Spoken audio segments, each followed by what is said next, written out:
स्थितियां भयावह हैं।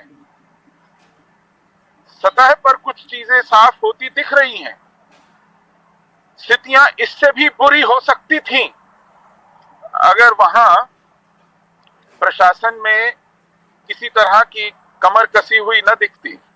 वहां पर भी बहुत सी गड़बड़ियां हुई हैं। ऐसा नहीं है कि यूपी में सब ठीक ठाक है, लेकिन अन्य प्रदेशों के मुकाबले वहां स्थितियां थोड़ी बेहतर हैं तो दिल को थोड़ा संतोष होता है। लेकिन अन्य राज्यों में स्थितियां भयावह हैं, बहुत बुरी हालत में है। शिक्षा के क्षेत्र में जो पाठ्यक्रम बदलने चाहिए थे वो बिल्कुल नहीं बदले गए, उस दिशा में कोई काम नहीं हुआ है। इन 9 सालों में 4 शिक्षा मंत्री देख लिए आपने। एक भी शिक्षा मंत्री का शिक्षा से कोई विशेष लेना देना कभी नहीं रहा, कोई समझ नहीं रही, और इसलिए अपनी पीठ ठोकते हुए दिखाई पड़ते हैं कि हमने कुछ नहीं बदला। अब क्योंकि चुनाव सर पर है तो आनन फानन कुछ काट छाट हो रही है, लेकिन ये 10 साल बर्बाद हमने कर दिए। जो पीढ़ियां इन 10 सालों में हमारे बड़े संस्थानों से निकली हैं, हमारी कक्षाओं से, हमारे इन प्राध्यापकों के हाथों से निकली हैं, वो पूरा एक बहुत बड़ा नुकसान हिंदू समाज को, संस्कृति को हुआ है। और यह नुकसान हमारे देखते देखते हमारी आंखों के सामने होता रहा। यह एक बहुत बड़ा दुर्भाग्य है। इतना बड़ा जनादेश देने के बाद, इतनी स्थायी मजबूत सरकार और नेतृत्व को सब कुछ सौंपने के बाद यदि ये देखना पड़े, यदि बंगाल में जो हुआ वो भोगना पड़े, जो कश्मीर में हुआ और हो रहा है, जो पंजाब में होने दिया जा रहा है, जो राजस्थान में फूट पड़ने को तैयार है, जो महाराष्ट्र में और गुजरात में गाहे बगाहे सुनाई पड़ता है, वो सब आश्वस्त नहीं करता। तो इसलिए इस देश के जो प्रमुख संकट हैं वो बने ही नहीं हुए, वो बल्कि बढ़ गए हैं। और जहां काम होना चाहिए था वो अवसर गंवा दिए गए। ये कुल मिला के एक बॉटम लाइन है। हाँ, कुछ मामलों में अब देश की जो आर्थिक स्थिति है, ऐसा लगता है मानो सुधर गई है। व्यवस्था के पास और अधिक कर आने लगा है, उसके हाथों में और अधिक धन और साधन है, लेकिन अगर उनका उपयोग संकटों को बढ़ाने के लिए, शत्रुओं को पुष्ट करने के लिए हो रहा है, तो ये हमारा दुर्भाग्य है। ये एक अभिशाप है।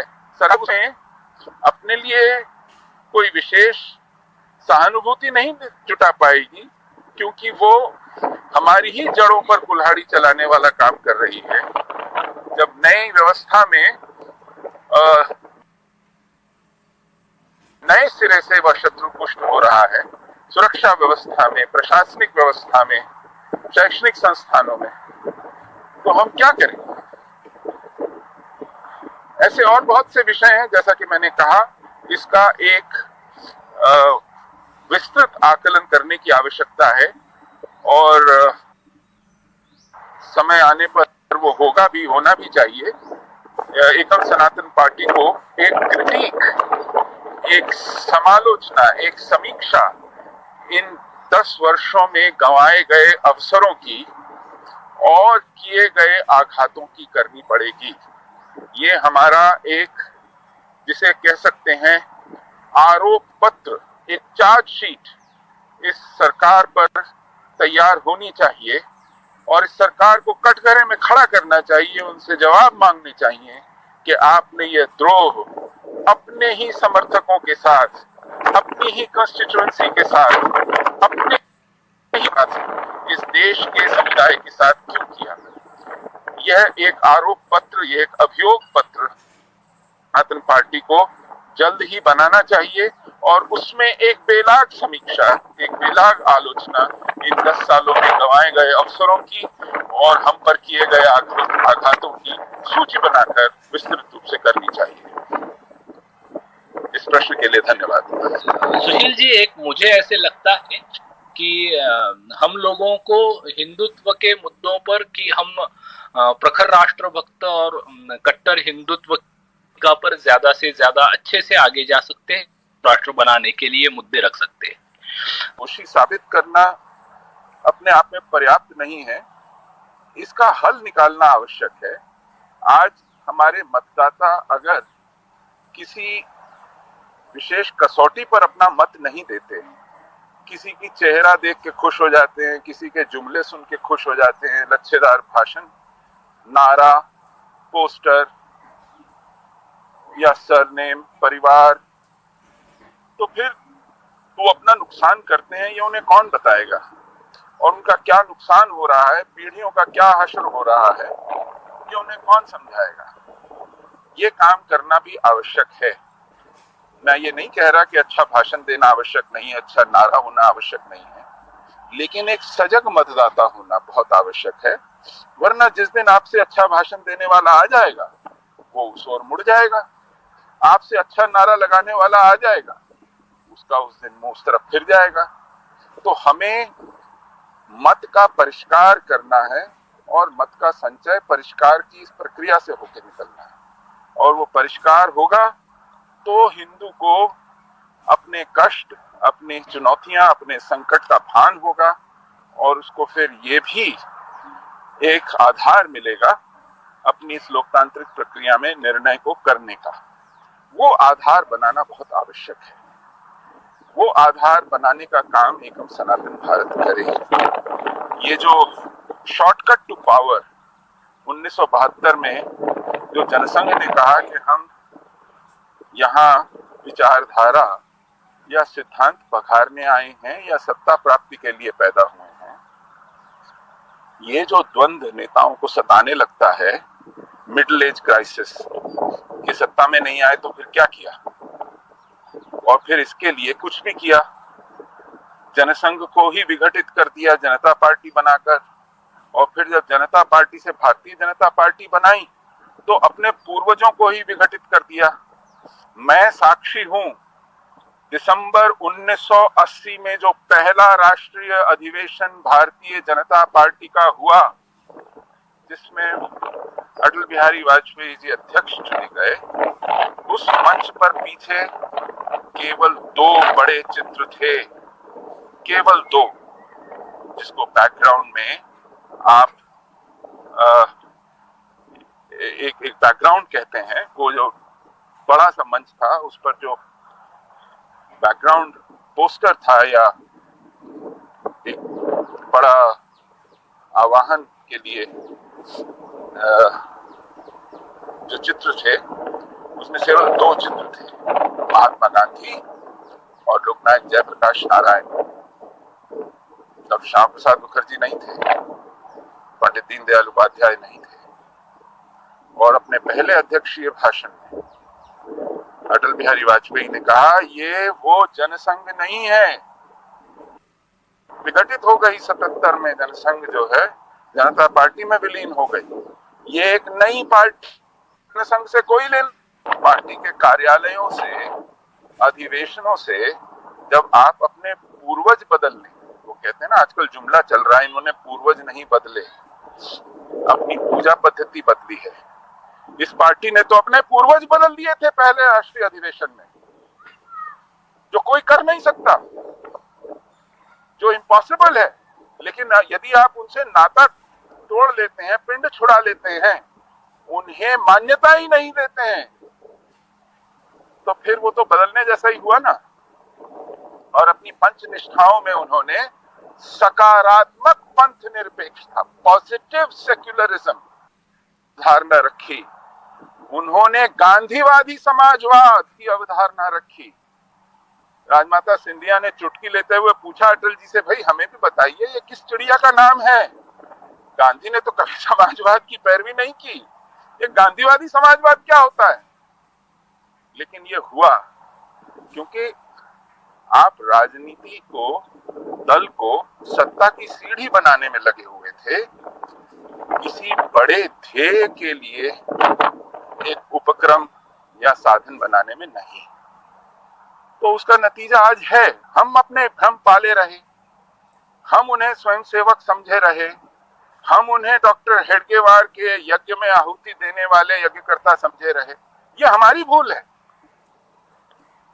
ये हमसे अपराध हुआ।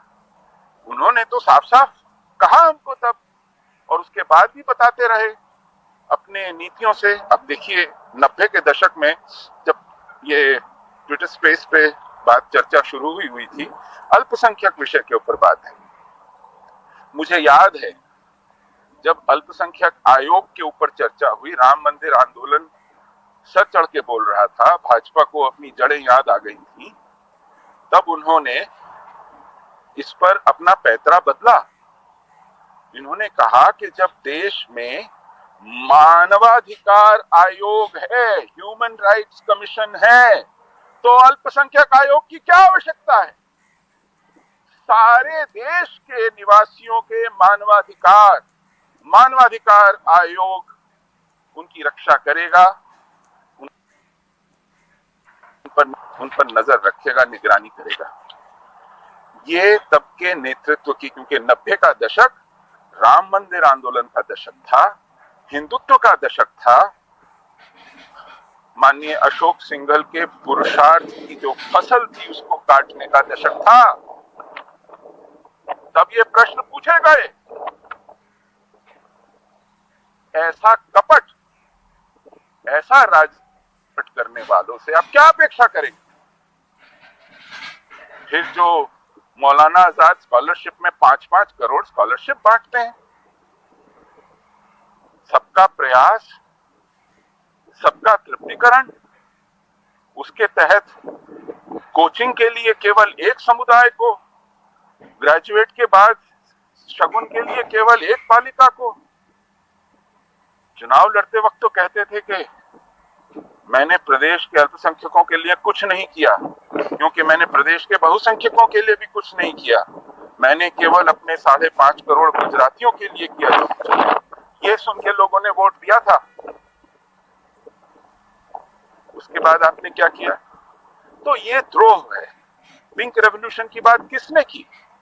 चुनाव जीतने के लिए किसी ऑपोजिशन लीडर ने पिंक रेवोल्यूशन की बात नहीं उठाई थी, अपने एजेंडा में, अपने मैनिफेस्टो में नहीं डाला था। ये हमारे मान्यवर प्रधानमंत्री जी का उठाया हुआ विषय है, और जिस वर्ष वो सत्ता में आए उस वर्ष भारत दूसरे नंबर से पहले नंबर पर आ गया मांस निर्यातक देशों में। देश में घूम घूम कर कहते थे कि क्या ये इस देश के मिजाज के साथ जाता है कि कत्ल खानों को सब्सिडी मिले और किसान को टैक्स लगे। ये उन्होंने प्रश्न उठाए थे, ये बहस उन्होंने शुरू की थी। लेकिन अभी साल भर नहीं हुआ था, उस वक्त की कॉमर्स मिनिस्टर निर्मला सीतारामन पीठ थपथपाती हैं। पहले उन्होंने कहा कि 8% से एक्साइज ड्यूटी 6% कर दी गई है मांस पर, सोचिए। और फिर कहा कि हम मांस के निर्यात में दुनिया में पहले नंबर पर आ गए। आप समझ सकते हैं क्या द्रोह था। तो इस विषय पर हमको सकुचाना नहीं।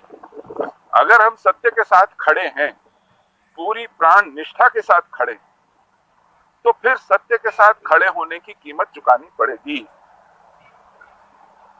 और चुकाने के लिए हमें तैयार रहना पड़ेगा। एकम सनातन भारत सत्ता के लिए नहीं, हिंदुत्व के लिए राजनीति में आया है, ये याद रखना पड़ेगा। अगर हमने इसमें ट्रेड ऑफ किया कि हम सत्ता में आने के लिए हिंदुत्व में कोने काटेंगे, डंडी मारेंगे, पानी मिलाएंगे, तो फिर हम में और किसी। धन्यवाद। सुशील पंडित जी, आपको मैं काफी देर से सुन रहा था। पहले भी आपके कई सारे ट्वीट्स में देखता रहा हूं, और हिंदूवादी आपके विचार जो हैं उनको मैं हमेशा बहुत अप्रिशिएट करता हूं। कुछ मेरे 4 या 5 प्रश्न हैं। भारतीय जनता पार्टी को कुल भारत के अंदर 37% वोट मिले, जबकि भारत के अंदर करीब करीब 80% हिंदूज हैं। हम बात कर रहे हैं कि हिंदुओं के वोट मिलने के बाद में और भारतीय जनता पार्टी ने हिंदुओं के लिए काम किया नहीं किया, लेकिन आज भी हम क्या माने इस वोट शेयर को देख के कि मेजॉरिटी ऑफ हिंदू, देखिए इस बात को बड़ा ढंग से समझिएगा, मेजॉरिटी ऑफ हिंदू आज भी भारतीय जनता पार्टी को वोट, जिसको हम बोल रहे हैं कि अभी सरकार में आ गई, पावर में आ गई, वोट नहीं करते हैं। इसमें एक चीज और भी जोड़ना चाहूंगा, एएमआईएम को जो पार्टी है ना, उसके बारे में बहुत सारे लोग बोलते हैं कि वोट कटुआ पार्टी है। मैं ऐसा नहीं मानता, आपको भी नहीं मानना चाहिए, मीडिया ऐसा बोलता है। लेकिन अगर इसमें कहीं 1% भी सच्चाई है तो भारतीय जनता पार्टी को इस तरह की चीजों की आवश्यकता क्यों पड़ती है? अगर हम हिंदुओं को यूनिटी इतनी हो चुकी है भारत के अंदर कि हम एक नई पार्टी बना के और उसके वोट भी काटने के लिए तैयार हैं। आपकी मैंने बात सुनी थी डॉक्टर संजय सिंह जी के जो प्रश्न आए थे उसके ऊपर कि हमको ये जहर पीना पड़ेगा। देखिए, हम में से कोई भी शिव नहीं है और शिव के बराबर हम बन भी नहीं सकते, ठीक है? शिव के हम एक जो फ्रेगमेंट होता है उसको भी हम अपने अंदर ले लेंगे तो बहुत सफिशिएंट है ना? तो हम कहीं ऐसा ना हो कि वोट कटुआ पार्टी बन के, वोट काटने वाली पार्टी बन के, और हम भारतीय जनता पार्टी को नुकसान पहुंचाएं, जिसकी वजह से ये मिलीजुली सरकारें जो है, कांग्रेस तो नहीं आ सकती लेकिन मिलीजुली सरकारें आ जाए और उसके बाद ये परिस्थिति बन जाए कि हम ये जो आप स्पेस में बात कर रहे हैं, ना तो हम बचेंगे ना आप बचेंगे। ये एक प्रश्न है। प्रश्न ये था कि ऑलरेडी हिंदुओं के लिए भारतीय जनता पार्टी काम कर ही रही है, तो आप एक वोट कटुआ पार्टी बन के आ रहे हैं और आप ओपन प्लेटफॉर्म पे 1-to-1 करना चाहते हैं, तो उस विषय में थोड़े क्वेश्चन था। प्रदीप जी, मैं सही हूँ ना? शायद मैं गलत परिप्रेक्ष्य में रख रहा हूँ, तो आप क्लियर कर दीजिएगा। तो आपका उद्देश्य एक्चुअली क्या है, ये पूछना चाहते हैं प्रदीप जी। सुशील जी, उनका प्रश्न है कि क्या एकम सनातन भारत वोट कटुआ बनेगी, इससे भाजपा का नुकसान होगा, ये उनका कहना है। कृपया आप उत्तर दीजिए। एकम सनातन भारत दल जो है वह हिंदू मतों को और हिंदू संगठन करने निकला है, हिंदू मतों को संचित करने, परिष्कृत करने और हिंदू संगठित करने राजनीति में निकला है। अब इसका किसको नुकसान होता है, किसको फायदा होता है, इस पर हम अपनी नजर रखेंगे। हम हिंदू हित के लिए राजनीति में आए हैं, यह दल हिंदू हित के लिए राजनीति में आया है, तो वह अपने निर्णयों का निरंतर समीक्षा करता रहेगा और हिंदू हित से इतर कुछ और नहीं करेगा। अब इसमें कुछ दल हमें क्या आरोप लगाते हैं ये उनकी प्रॉब्लम है, लेकिन हमें क्यों आना पड़ा उनके होते हुए देना पड़ेगा।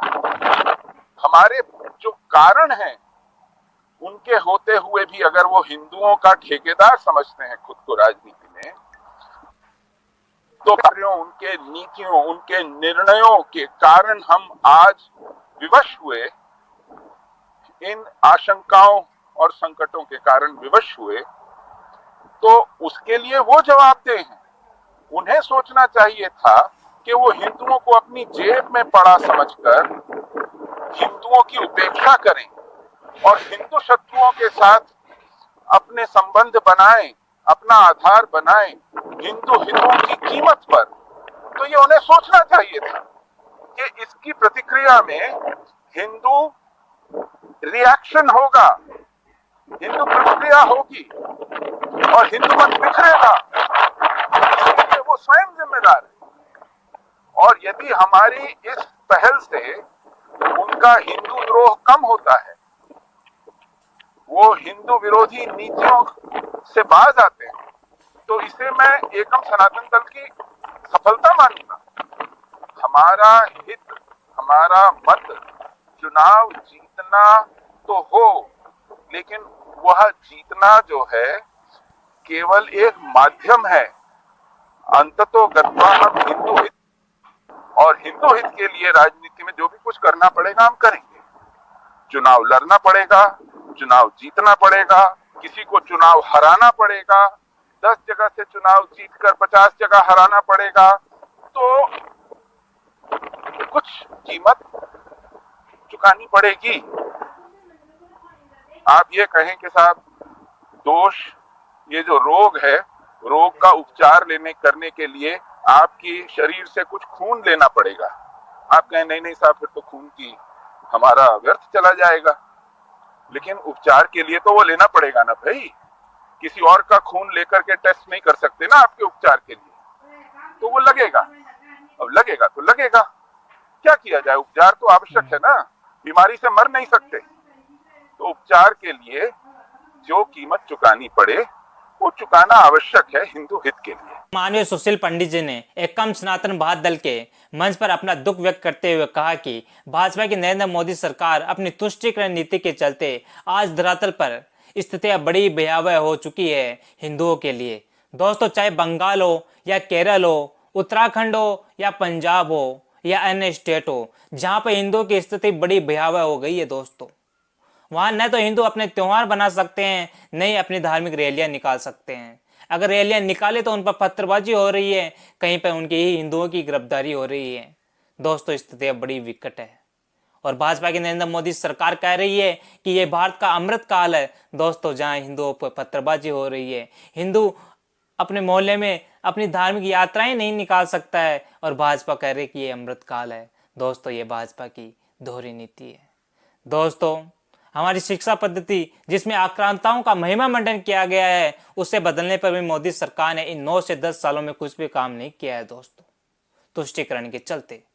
दोस्तों, माननीय सुशील पंडित जी ने कहा कि एकम सनातन भारत दल को भारत के इन 9 से 10 सालों में जो भी भाजपा द्वारा सनातन विरोधी व तुष्टीकरण का कार्य हुआ है, उसका विस्तृत डाटा एकत्रित करना चाहिए और जनता को बताना चाहिए, ताकि समाज को पता चल सके कि हिंदुत्व के आड़ में भारतीय जनता पार्टी, भाजपा की नरेंद्र मोदी सरकार क्या एजेंडा चला रही है। दलितों के एम्पावरमेंट के लिए, उनके लिए 300 से ज्यादा योजनाएं चला रही है भाजपा की नरेंद्र मोदी सरकार, हिंदुओं का अहित करके। दोस्तों, माननीय सुशील पंडित जी ने बताया है कि आज हमारे देश में मतदाताओं को सतर्क होना चाहिए, उन्हें जागरूक होना चाहिए कि मतदाताओं को अपने सनातनी मुद्दों को ध्यान में रखना चाहिए, न कि किसी नेता के पीछे भागना चाहिए, उसके जलसेदार भाषण को सुनकर वोट नहीं करना चाहिए, बल्कि मतदाता को अपने माइंड में सिर्फ सनातन के लिए ही किसने कितना काम किया है उसे ही माइंड में रखकर वोट करना चाहिए। दोस्तों, भाजपा की नरेंद्र मोदी सरकार में कहा कि हम विश्व में नंबर 1 की पायदान पे आ गए हैं। दोस्तों, भाजपा की सरकार ने कहा कि हम विश्व के नंबर 1 की पायदान पे आ गए हैं, ये एक हमारी बड़ी उपलब्धि है। दोस्तों, आप जानोगे तो आप हैरान रह जाओगे। दोस्तों, भाजपा ने कहा कि हम नंबर 1 की पायदान पर है विश्व में गाय मांस के निर्यात में। दोस्तों, ये भाजपा की धर्म व गाय के प्रति श्रद्धा है। दोस्तों, इन भाजपाइयों को सिर्फ पैसों से मतलब है दोस्तों, सत्ता से मतलब है इनको गाय माँ व सनातन धर्म से कोई लेना देना नहीं है भाजपा की नरेंद्र मोदी सरकार को। दोस्तों, सुशील पंडित जी ने कहा है कि एकम सनातन भारत दल सिर्फ सनातन धर्म की रक्षा व सनातन संस्कृति के उत्थान के लिए राजनीति में आया है, सत्ता के लिए नहीं। दोस्तों, यह बात एकम सनातन भारत दल के हर कार्यकर्ता व पदाधिकारी को अपने दिलो दिमाग में बैठाना होगा।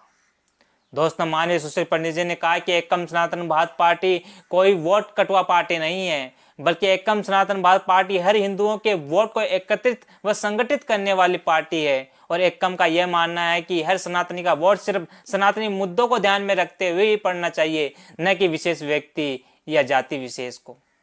दोस्तों, यह दल सिर्फ हिंदुओं के हितों के समाधान के लिए राजनीति में आया है। इसलिए दोस्तों, माननीय अंकुश शर्मा जी ने कहा है कि हम 2024 के चुनाव में 400 प्लस सीटों पर चुनाव लड़ने जाएंगे, जिसमें हम सनातनी मुद्दों व सनातन संस्कृति व सनातन के जो सब संकल्प है एकम सनातन भारत दल के, उन पे ही हमारा जो मैनिफेस्टो है उस पे ही हम चुनाव लड़ेंगे। और दोस्तों, एकम सनातन भारत दल के राष्ट्रीय अध्यक्ष माननीय अंकुश शर्मा जी ने व महासचिव संदीप देव जी ने कहा है कि हम सिर्फ 80% सनातनियों की बात करेंगे, उनसे ही वोट मांगेंगे, उनकी ही राजनीति करेंगे, उनके ही विकास का कार्य करेंगे, उनके ही मुद्दे उठाएंगे और जो 20% मलिच हैं उनसे हमारा कोई लेना देना नहीं है।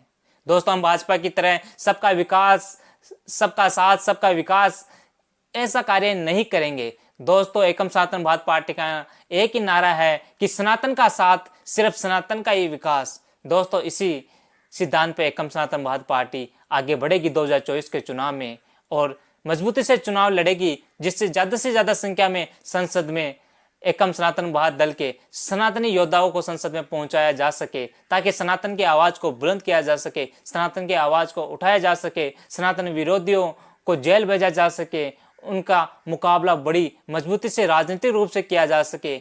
इसीलिए एकम सनातन भारत दल राजनीति में आया है। इसलिए दोस्तों एकम सनातन भारत पार्टी को 2024 के चुनाव में ज़्यादा से ज़्यादा सपोर्ट कीजिए, इस पार्टी को सपोर्ट कीजिए, इस पार्टी को आगे बढ़ाइए और ज़्यादा से ज़्यादा लोगों को जोड़िए और जो इसकी पार्टी के सब संकल्प है उसको ज़्यादा से ज़्यादा लोगों को भेजिए और उनको समझाइए कि आज़ादी के बाद की बात की पहली सनातनी पार्टी एकम सनातन भारत दल है जो अंकुश शर्मा जी के नेतृत्व में बनी है। दोस्तों इस पार्टी को आगे बढ़ाइए, इस पार्टी से जुड़िए, इसकी वेबसाइट पे जाइए और वहाँ जोड़िए और लोगों को भी जोड़िए। जय हिंद, जय हिंदू राष्ट्र।